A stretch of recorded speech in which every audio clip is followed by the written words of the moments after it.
창세기 29장 1절에서 20절 말씀입니다. 창세기 29장 1절에서 20절 말씀입니다. 허락하신 하나님의 말씀 저희들 한 목소리로 읽겠습니다. 그 후 야곱은 여행을 계속해서 동방 사람들의 땅에 도착했습니다. 야곱이 보니 들에 운물이 있었습니다. 그리고 그 운물 곁에는 양떼 세 무리가 엎드려 있었습니다. 이곳에서 양치기들이 양들에게 물을 먹이는데 그 운물의 입구에는 커다란 돌이 놓여 있었습니다. 양치기들은 양떼가 다 모이면 운물 입구에 있는 그 돌을 치우고 양떼들에게 물을 먹인 다음 다시 그 돌을 운물 입구에 덮어 놓곤 했습니다. 야곱이 그들에게 물었습니다. 내 형제들이여, 여러분은 어디에서 왔습니까? 그들이 대답했습니다. 하란에서 왔습니다.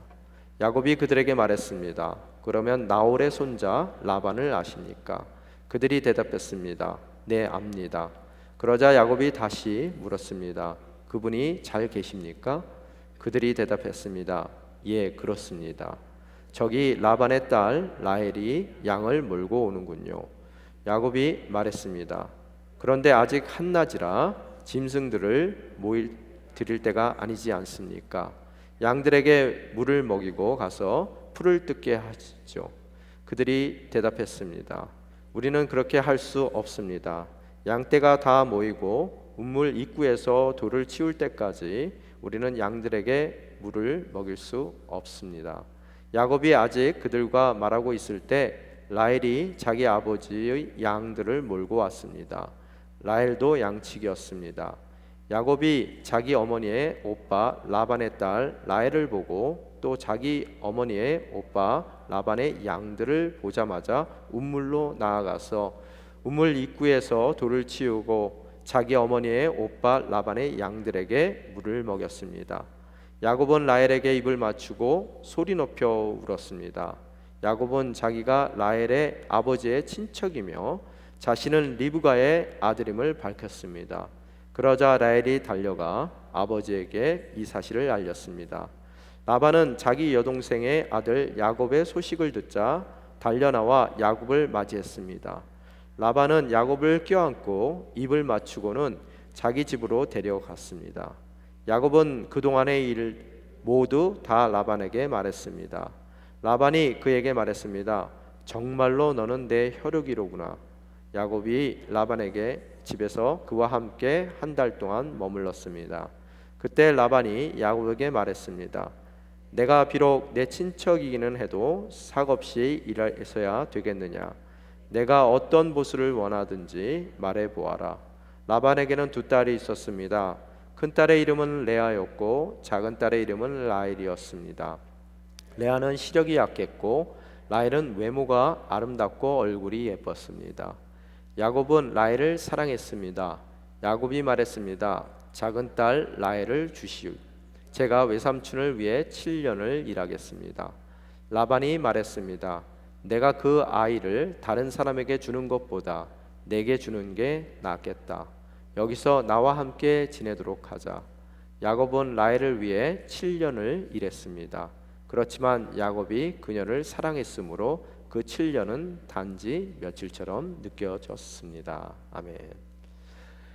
예, 오늘 말씀의 제목은 베델에서 하란으로라고 두 지명을 사용해서 여러분의 삶 가운데 우리의 삶의 여정을, 야곱의 여정, 그 여행의 그 길을 통해서 우리의 삶의 여정을 살펴보기를 원합니다. 지난 시간에 말씀드린 그 바와 같이 야곱이 이제는 자기의 정든 집, 또 자기를 편애하고 사랑하는 어머니가 있는 리브가가 있는 그 집을 떠나 멀리 하란으로 갈 수밖에 없는 그 여행 길을 떠나는 것을 지난 시간에 저희들이 함께 나눠왔습니다.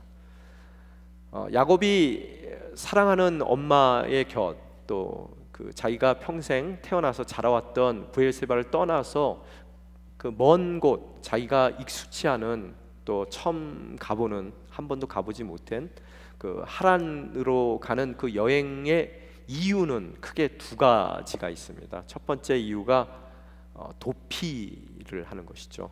그 형을 속이고 또 아버지를 속이는 바람에 에서가 대단히 화가 났습니다.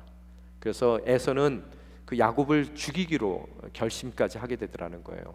그런 에서의 위협으로부터 그가 도피를 하기 위해서 먼 길 하란으로 그가 그 발걸음을 옮겼어야 되고, 또한 이후에 여러분이 읽으신 그 본문 가운데서 나오는 것과 같이 이제는 장자의 축복을 받는 것으로서 또 그 믿음의 가문에서의 그 언약의 대를, 하나님께서 허락하신 언약의 대를 잇기 위해서 그가 결혼을 가나안 여인과 해서는 안 되겠더라는 거예요. 에서와 같이.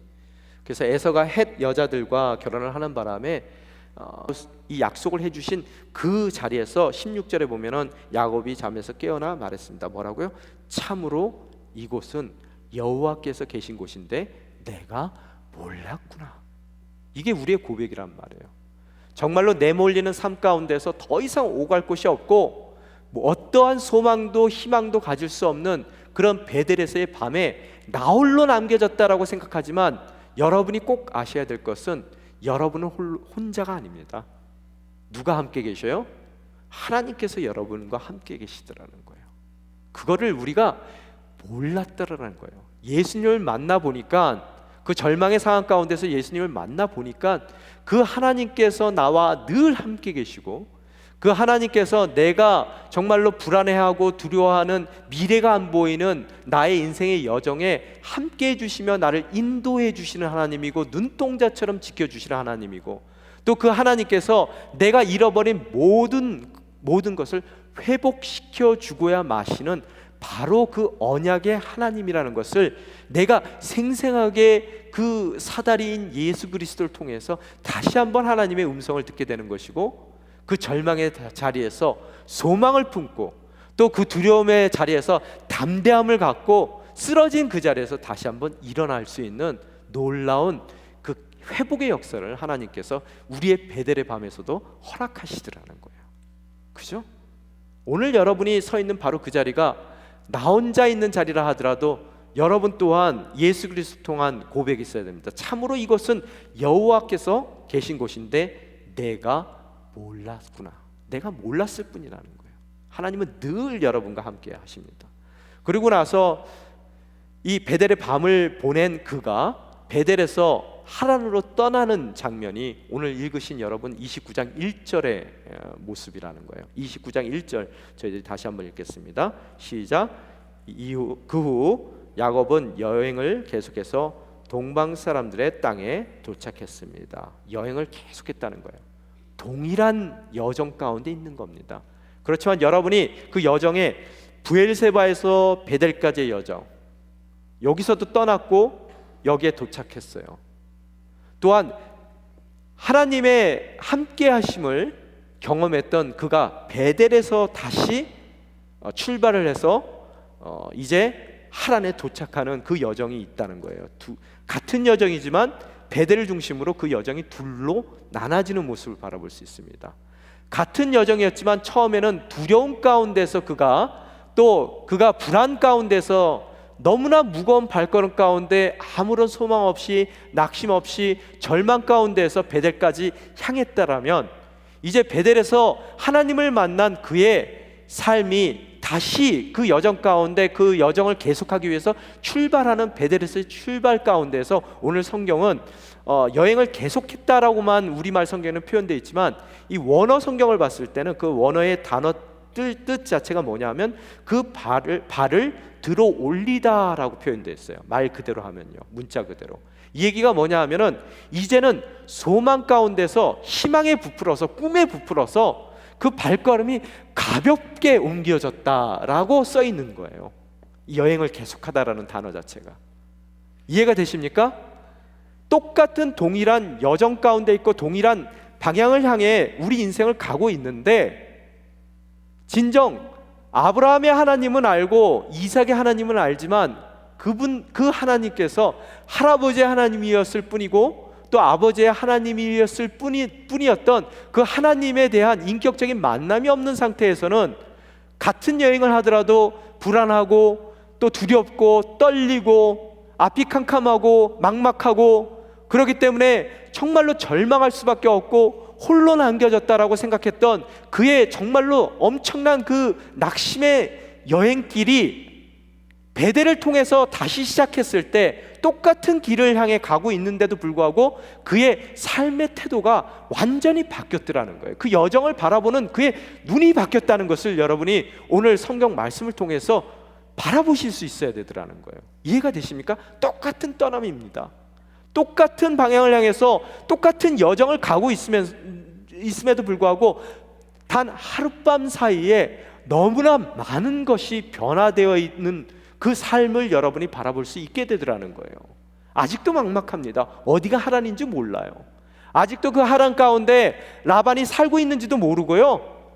또한 자기가 가는 그 길 가운데서 어떠한 일을 경험하게 될지 전혀 모르고 있는 상태지만 이제 그 베델에서의 아침 가운데 옮기는 그 발걸음은 가볍더라는 거예요. 희망이 차 있어요. 뭔가 기대감이 잔뜩 차 있어서 그 꿈에 부풀어서 그 발걸음을 하나님이 인도하시는 그 길로 옮겨가는 야곱을 여러분이 바라볼 수가 있게 되더라는 거예요. 이게 바로 신앙이라는 거예요. 믿어서 갑자기 여러분의 삶이 변화되지 않습니다. 가던 길 가는 거예요. 그렇지만 그 가던 길을 바라보는 우리의 관점이 변하더라는 거예요. 우리의 태도가 변하는 것이고 또 우리의 자세가 불안과 떨림과 두려움과 막막한 가운데 절망하던 우리가 더 이상 그 막막한 길을 가며도 담대함으로 믿음의 용기를 갖고 저희가 정말 비전만을 바라보며 함께해 주실 하나님을 의지하며 나아가는 믿음의 발걸음이 될 수 있더라는 거예요. 오늘 바로 1절의 말씀이 그겁니다. 그래서 결국 어떻게 합니까? 도착했어요. 하나님께서 예비하신 그 길에 도착합니다. 걱정하지 마세요. 내가 비록 혼자 있는 것 같지만 우리는 단 한 번도 홀로 있었던 적이 없습니다. 그저 우리가 몰랐을 뿐이에요. 그 하나님께서 여러분의 삶 가운데 함께 해주시고 늘 여러분의 삶을 눈동자처럼 지켜주시고 또 여러분이 잃은 그 모든 것의 회복을 허락하실 바로 그 하나님이 여러분 삶 가운데 오늘 여러분의 그 낙심의 자리에 함께 해주신다는 것을 사다리이신 예수 그리스도의 환상을 통해서 그 모습을 십자가를 통해서 여러분이 다시 한번 바라보실 수 있어야 되겠더라는 거예요. 그러고 나서 2절 한번 저희들이 읽겠습니다. 시작. 야곱이 보니 들에 운물이 있었습니다. 그리고 그 운물 곁에는 양떼 세 무리가 엎드려 있었습니다. 이곳에서 양치기들이 양들에게 물을 먹이는데 그 운물의 입구에는 커다란 돌이 놓여 있었습니다. 오늘 2절에 보면은 한글 성경에도 마찬가지지만 영어 성경에도 빠져 있는 한 단어가 있습니다. 원어 성경에는 있는데요. 그 단어가 뭐냐면은 여기 그리고라는 단어 있죠.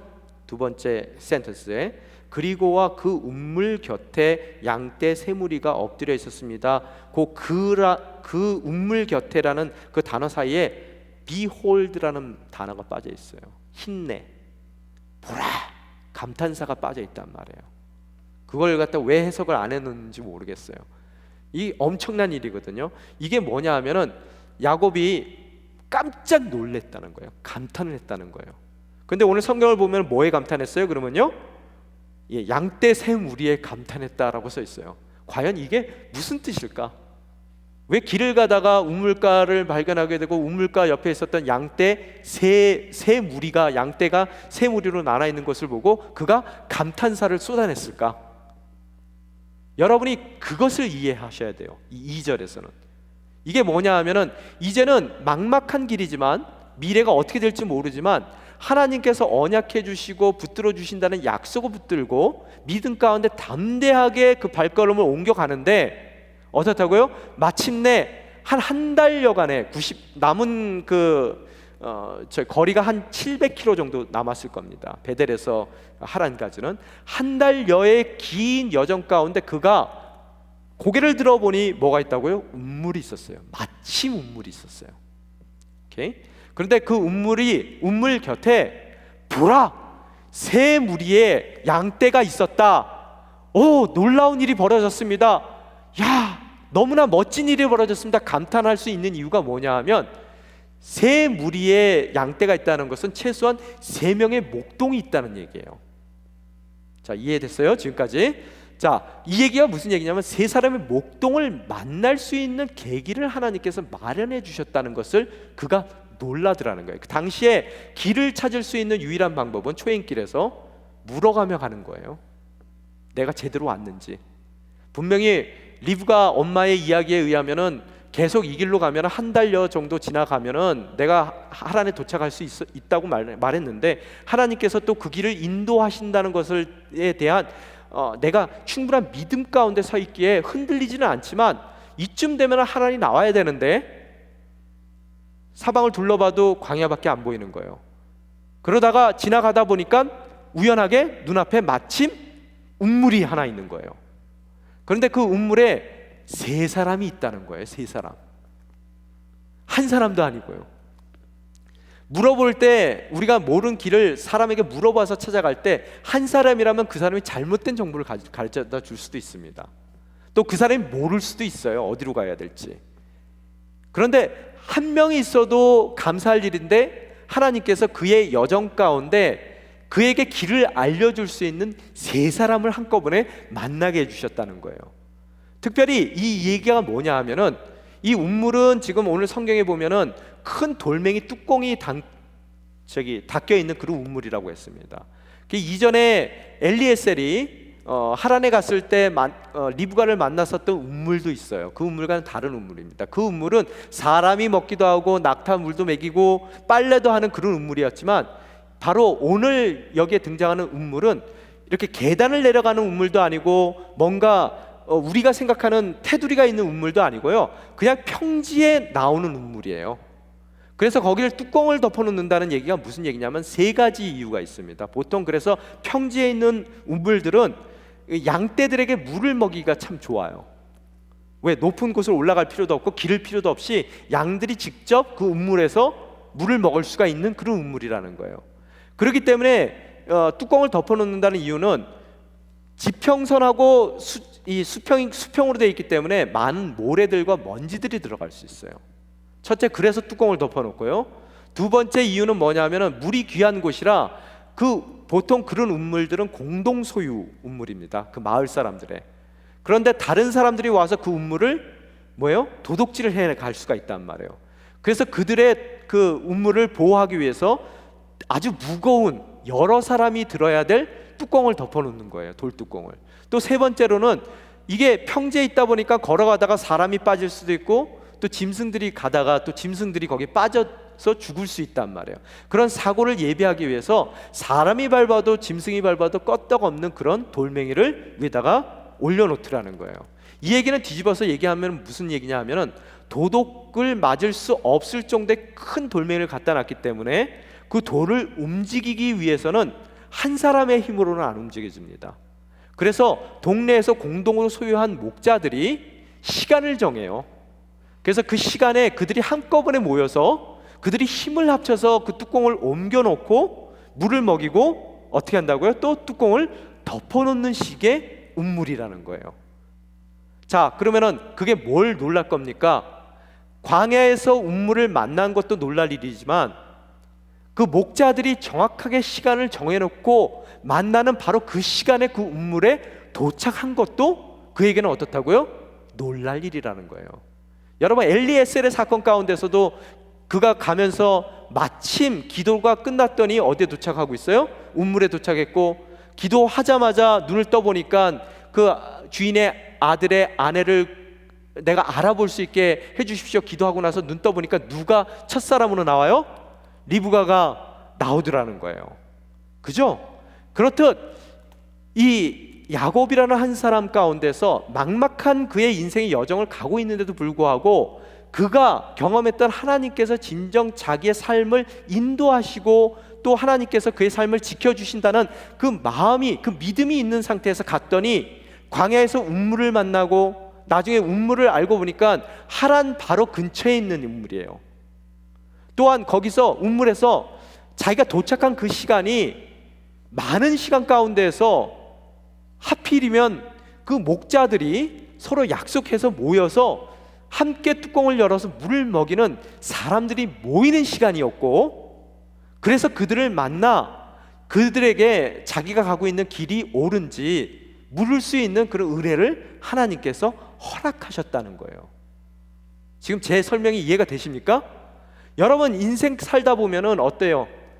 제가 예기치도 않았던 그런 곳에 예기치 않은 나에게 정말로 도움이 될 수 있는 사람들을 하나님께서 만나게 해주시는 그런 은혜를 경험하게 되더라는 거예요. 그래서 그가 어떻다고요? 사람 없는 광야에서 이 세 사람 목자들을, 우물가에 앉아있는 그 목자들을 발견했을 때 뭐라고요? Behold, 보라, 놀랍도다.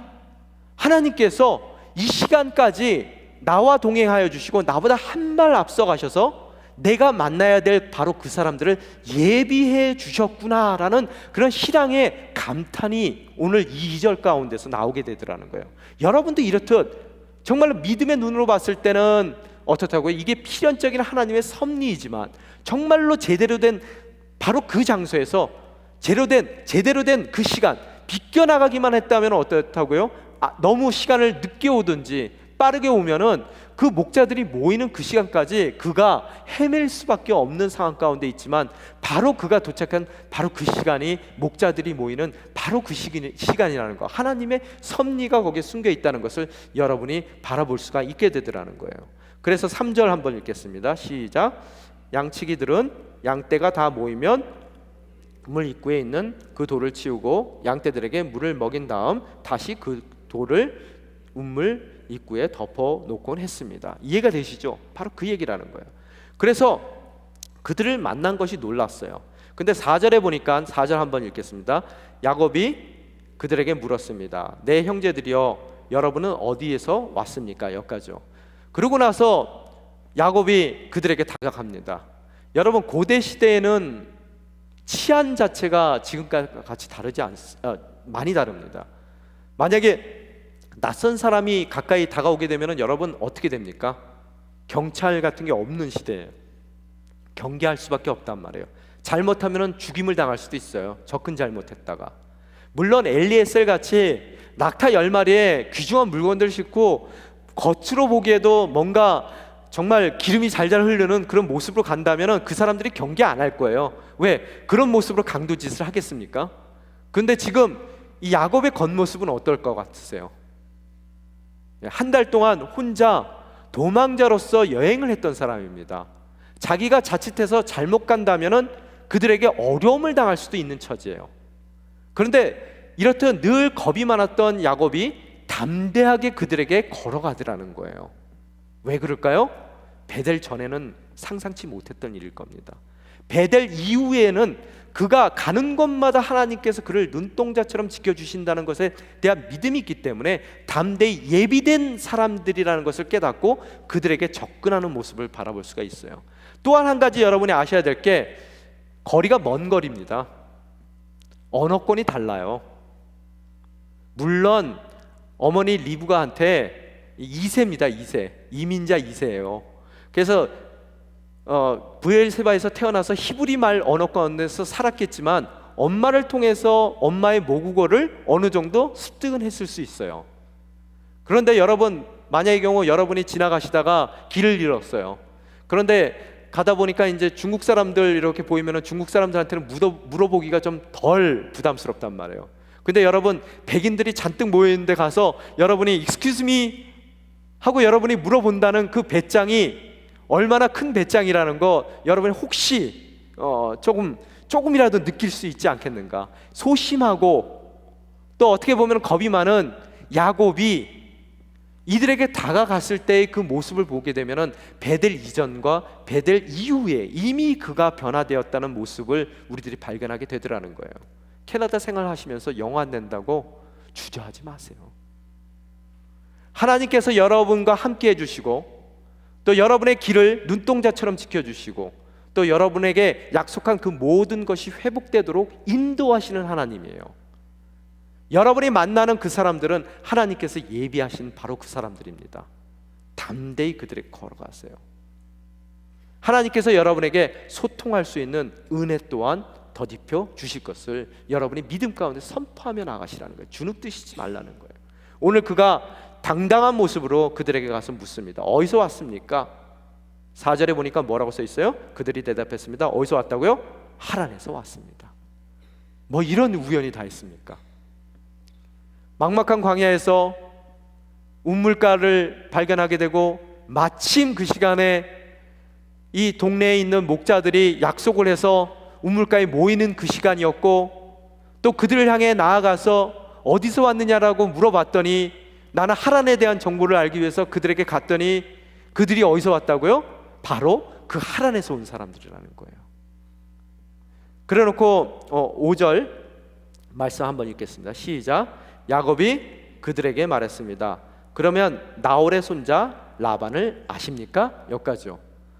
마침 하란에서 왔으니까 이제는 하란에 있는 내가 꼭 만나야 될 바로 그 라반을 아느냐라고 묻고 있다는 거예요. 여러분, 사실 한 번도 가보지 않은 하란이지만 또 하란 가운데서 라반을 만날 수 있으리라는 것은 굉장히 어려운 확률적인 얘기입니다. 서울에 가서 김서방 찾는 거 얘기하고 똑같단 말이에요. 우연하게 도착한 우물가에서 우연하게 만난 그 3명의 사람들에게 그들이 어디서 왔느냐고 물어봤을 때 마침 그들이 하란에서 왔고, 하란에서 왔다길래 내가 아니면 말고식으로 던져놓은 그 라반을 아느냐는 질문 가운데 그들의 대답이 뭡니까? 한번 여러분 5절 마지막에 그들이 대답했습니다. 뭐라고요? 네, 압니다. 여러분, 이 상황 가운데서 야곱이 느끼게 되는 것은 무엇일지 여러분이 질문해 보셔야 된다는 거예요. 그러면서 하는 얘기가 뭡니까? 그러자 6절에 야곱이 다시 물었습니다. 그분이 잘 계십니까? 이 얘기가 뭐예요? 여러분, 리브가가 하란을 떠난 지는 97년 됐습니다. 계산을 해보니까 97년 전에 떠났어요. 그 사이에 한 번도 가본 적이 없을 겁니다. 아마 소식을 제대로 들어본 적도 없을 거예요. 그는 한 번도 라반을 야곱은 본 적도 없을 겁니다. 그저 하란에 가면 97년 전에 라반이 있으니까 그 라반에게 네 몸을 의탁하고 또 거기에 머무르며 결혼 지참금도 없이 그 딸 중에 하나와 결혼하라고 보내짐을 받은 야곱이에요. 아직까지 라반이 살아있는지도 모릅니다. 97년 전 일이에요. 또한 그가 살아있다 하더라도 여러분, 하란에도 가뭄이 들어서 그가 애굽으로 이주했을 수도 있어요. 성경에 보면 여러분 항상 가뭄 들면 다 어디 갑니까? 애굽으로 이주하더라는 거예요. 그래서 그가 어디 딴 곳으로 이주했을 수도 있고, 또한 만약의 경우 그곳에 다행히 살고 있다 하더라도 나이가 97년이나 지난 이 시점에 뭐 치매가 걸려서 리브가라고 얘기했을 때 리브가가 누구지요? 할 수도 있단 말이에요. 라반에 대한 어떠한 확신도 없습니다. 그래서 하란에서 마침 왔다는 그들에게 혹시 라반을 아십니까? 압니다. 그렇다면 내가 의탁해야 될 또 그의 딸 중에 한 명과 결혼해야 될 그 라반이 멀쩡합니까? 내가 의탁할 수 있는 존재예요? 나를 기억할 수 있는 바로 그 존재입니까? 내가 엄마를 통해서 계획됐던 그 일들이 일어날 수 있는 그런 가능성을 아직도 갖고 있는 바로 그 존재입니까? 라고 잘 계십니까? 라고 물어봤습니다. 그들의 대답이 어떻습니까? 6절에 그들이 대답했습니다. 예, 그렇습니다. 예, 그렇습니다. 지금 여러분 이 이야기의 스토리 저만 익사이팅 돼 있어요. 여러분 하나도 익사이팅 안 돼 있어요. 저는 너무너무 이 보면서 하나님께서는 정말로 멋진 하나님이시다. 그분의 계획에는 잠시의 지체함도 없습니다. 그분의 계획에는 비껴나가는 것이 없어요. 정확하게 정확한 장소에서 정확한 시간에 정확한 대상들을 만나게 하시더라는 거예요. 그런 하나님께서 우리의 삶을 붙들고 계십니다. 뭐가 그렇게 두려우세요? 뭐가 그렇게 인생 가운데 막막해서 돌베개 베고 밤하늘 쳐다보면서 혼자 있다고 눈물 찔찔 짜고 울고 낙심하고 포기하시냐는 거예요. 오늘 여러분이 진정 베델에서의 이후의 그 야곱의 삶을 오늘 이 땅 가운데 여러분이 살아내셔야 되더라는 거예요. 모든 광야에서 헤매는 자들이 길을 잃은 것은 아닙니다. 하나님의 인도하심이에요. 비록 세상적으로 보더라도 세상 사람들이 보기에 저들이 길을 잃었다 하지만 그 40년의 기간은 결코 잃은 길이 아닙니다. 하나님의 인도하심이에요. 여러분이 거기에 대한 믿음만 있다면 결코 그 시간이 40년의 시간이라 내가 생각했던 그 시간과 다른 시간을 여러분이 지금 다른 곳에서 살고 있다 하더라도 그 모든 것이 하나님께서 약속하신 바로 가나안 땅을 향한 하나님의 인도하심이라는 것에 대한 확신만 갖는다면 결단코 절망하지 않는다는 거예요. 소망 가운데 그 발걸음이 가볍게 꿈에 부풀어 그 발걸음을 옮겨가는 야곱의 삶과 같은 삶을 우리 또한 살 수 있다는 것을 잊지 마시라는 거예요. 그런데 또 한 가지, 아까 얘기했던 behold, 보라, 감탄사가 또 한 번 생략이 되어 있어요. 참 이거 왜 생략했는지 모르겠어요. 예, 그렇습니다. 그래놓고 6절에 보니까 저기 라반의 딸 라헬이 양을 몰고 오는군요 라고 써 있거든요. 바로 그 앞에 또 한 번 힌넨이라는 그 단어가 생략이 되어 있다는 거예요. 와, 정말 놀랍다. 이 일이 벌어지네. 그 일이 뭡니까? 바로 그 대화가 하고 있는 그 사이에 마침 라반의 딸 바로 그 라헬이 어떻다고요?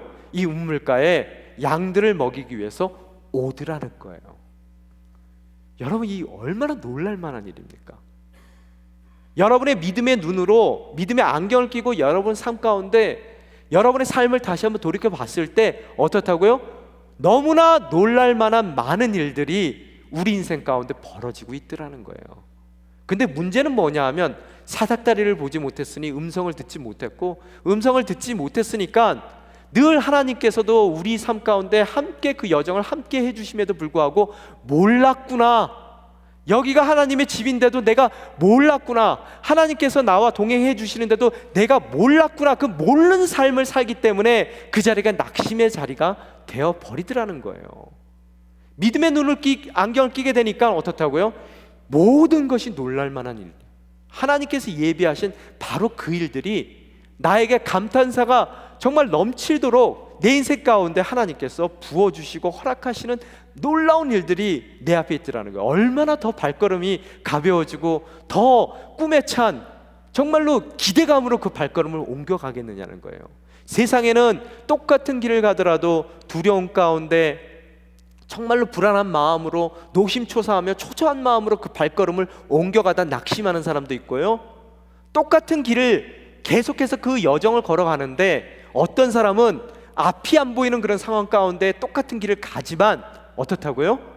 희망 가운데, 기대감 가운데 하나님께서 내 인생 가운데 어떠한 또 이적을 기적을 행하시는지, 그분의 예비하신 것이 무엇인지를 정말로 고대하며 가벼운 발걸음으로 흥분된 마음으로 그 인생을 살아가는 사람들도 있게 되더라는 거예요.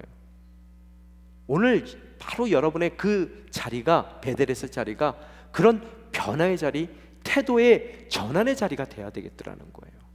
그러고 나서 놀랄 놀자입니다. 라반의 딸 라헬이 양을 몰고 있어요. 시간이 오늘 이러다 보니까 제가 14절까지만 읽겠습니다.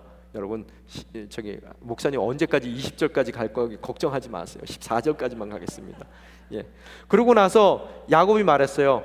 그 7절 한번 읽겠습니다. 따옴표만 읽겠습니다. 시작. 그런데 아직 한낮이라 짐승들을 모아드릴 때가 아니지 않습니까? 양들에게 물을 먹이고 가서 풀을 뜯게 하시죠. 라헬이 딱 오는 거 보고 한눈에 반했어요. 첫눈에 반했어요. 그러니까 어때요? 머리가 금방 돌아가는 야곱이기 때문에 뭐라고요? 이 목자들에게 뭐라고 합니까? 빨리, 아직 퇴근 시간 안 됐으니까 빨리 가서 일하라는 거예요. 아직 시간이 많으니까 풀 뜯기라는 거예요. 그래서 이 얘기를 갖다가 보통 사람들이 그러더라고요. 학자들이 두 가지로 해석된대요. 첫 번째, 왜 그랬을까? 오지랖이 넓어서. 그래서 남의 일 참견하는 거예요. 원래 야곱이 성실한 사람이거든요. 성실한 사람들이 성실치 못한 사람들을 봤을 때 답답하고 갑갑한 거예요. 그래서 잔소리를 하게 됩니다. 그런 잔소리라고 얘기하는 경우가 있고, 두 번째는 이 특별한 하나님이 계획하신 이 만남을 자기만 하고 싶은 거예요. 남들에게 보이지 않고요. 그래서 라헬을 독차지하고 싶은 겁니다. 그 시간에 한눈에 알아봐요. 그게 그녀가 하나님께서 예비하신 바로 그 여자라는 것을 알아보게 되더라고요. 그랬더니 뭐라고요? 여기 8절에 보니까 그 목동들이 대답해요. 뭐라고요? 따옴표 안에만 읽겠습니다. 8절. 우리는 그렇게 할 수 없습니다. 양떼가 다 모이고 우물 입구에서 돌을 치울 때까지 우리는 양에게 물을 먹일 수가 없습니다. 안 가겠대요. 왜요? 여러분, 이 당시엔 드라마가 있는 것도 아니에요. 뭐 영화 극장에 가서 여가 생활을 즐길 수 있는 것도 아닙니다. 유일한 것은 뭐예요? 변화없는, 정말로 늘 일상이 똑같은 그 인생 가운데 뭔가 획기적인 사건이 일어나고 있어요. 이상한 외지에서 사람이 와서 라반을 묻고, 또 라반의 딸이 저기 온다라고 그들이 얘기했을 때 뭔가 불똥이 튀는 그의 눈을 봤을 겁니다. 그래서 너무나 이 마을에 지금 재밌는 일이 생겼어요. 우리 이민사회의 특징이 뭡니까? 너무 단순해요.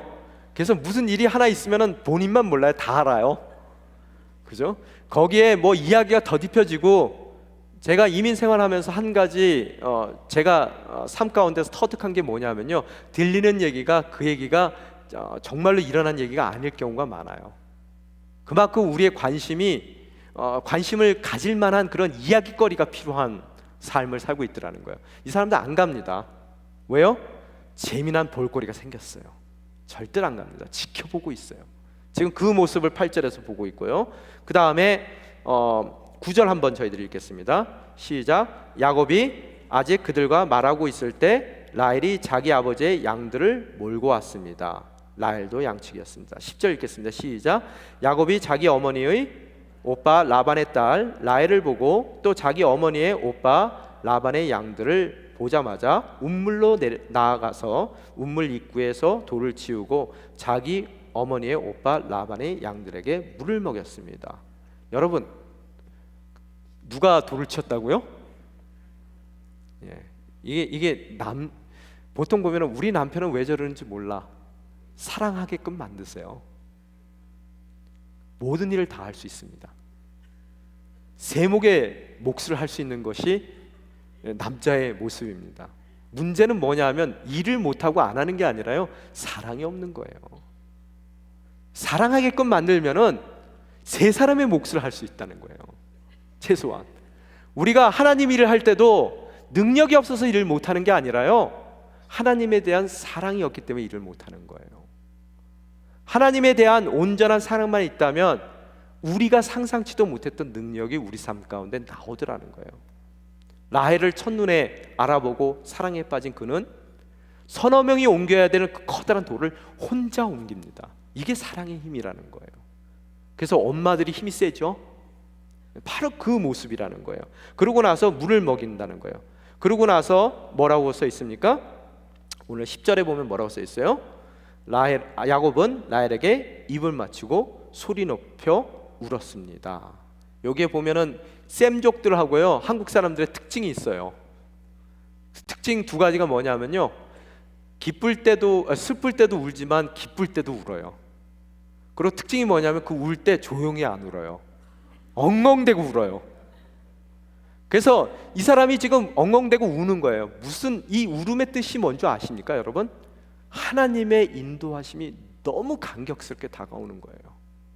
처음에 그 길을 떠났을 때 너무나 무거운 발걸음으로 그 길을 떠나고 막막하고 소망 없고 절망하고 낙심할 수밖에 없는 그런 여정 가운데 정말로 자격 없는 도망자인 자기를 베델에서 하나님께서 은혜 가운데 만나주시고, 그 만남을 통해서 다시 한번 언약을 확인시켜 주시는, 나를 지키시는 나의 하나님을 만나게 되는 것이고, 그로 인해서 정말로 오고 갈 데 없는 나의 인생이 하란까지 무사하게 도착했을 뿐만 아니라 하란 가운데서 내가 정말로 이루어야 될 그런 나의 결혼의 대상까지도 하나님께서 이토록 은혜 가운데, 그 계획 가운데 만나게 해주신 하나님의 놀라운 그 인도의 손길, 그 하나님의 모든 계획이 너무 감격스럽게 다가와서 엉엉대고 울더라는 거예요.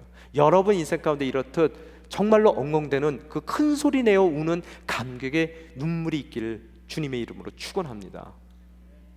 그렇듯 울더라는 거예요. 그러고 나서 12절에 보니까 어떻게 써 있습니까? 금방 끝내드릴게요. 걱정하지 마세요. 예. 자, 같이 읽겠습니다. 시작.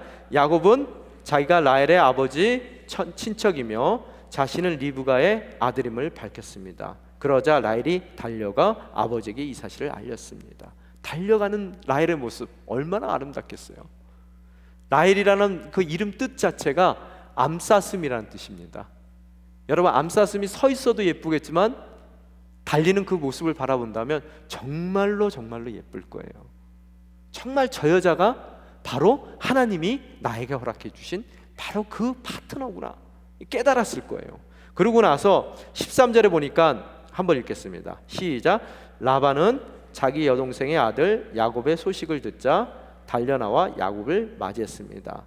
라반은 야곱을 껴안고 입을 맞추고는 자기 집으로 데려갔습니다. 여기까지요.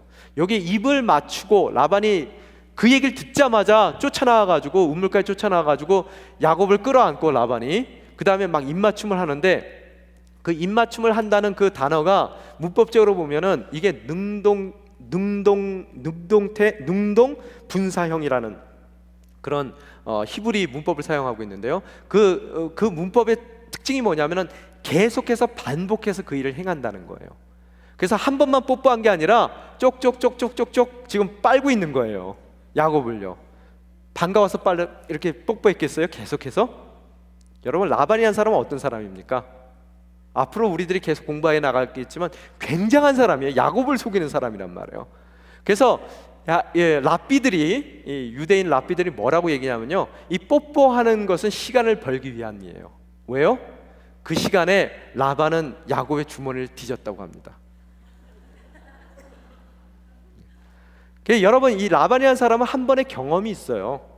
엘리에셀이라는 사람을 음묵가에 만나서 자기 동생이 시집갈 때 큰 선물을 받아본 사람이에요.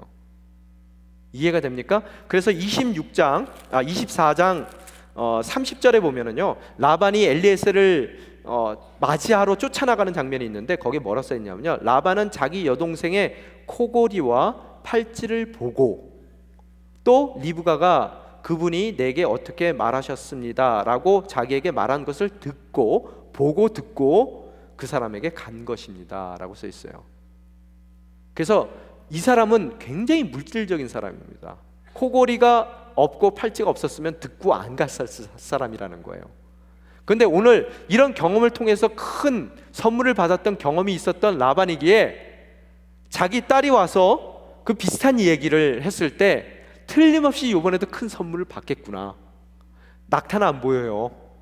10마리 낙타가 있었어야 되는데, 그리고 애가 좀 이렇게 옷 입은 것도 이거 예전에 엘리에셀 옷은 아니거든요. 그러니까 이상하다.